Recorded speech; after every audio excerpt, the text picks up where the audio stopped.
Community response to the pandemic has likely been a deciding factor in some city elections held across South Dakota.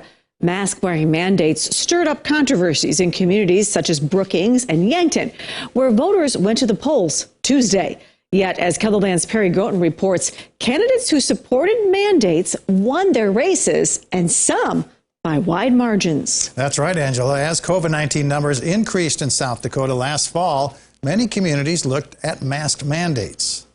I think it should be everyone's right, whether they wear one or not. I just don't think that the city should be able to infringe on our rights and tell us what we can and can't do. Now, months later, some elected officials are seeing an impact from those mandates at the ballot box.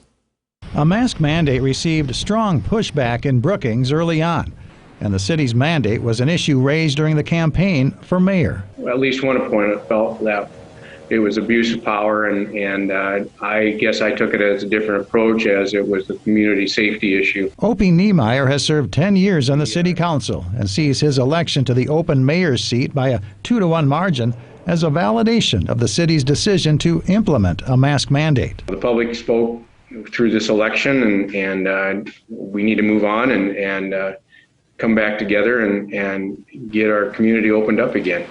Start reliving life again. Yankton Mayor Nathan Johnson won an open seat on the city commission with 67% support.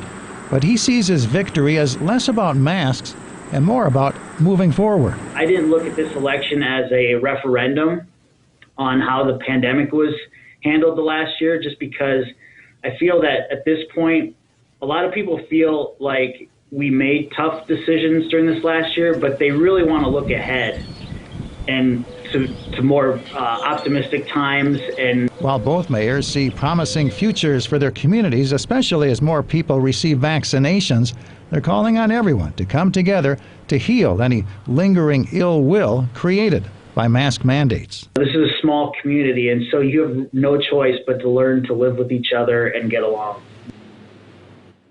Now, Johnson, who's finishing up his third one-year term as mayor, finds out next month whether he wins a fourth term. In Yankton, the city commission decides who will be mayor.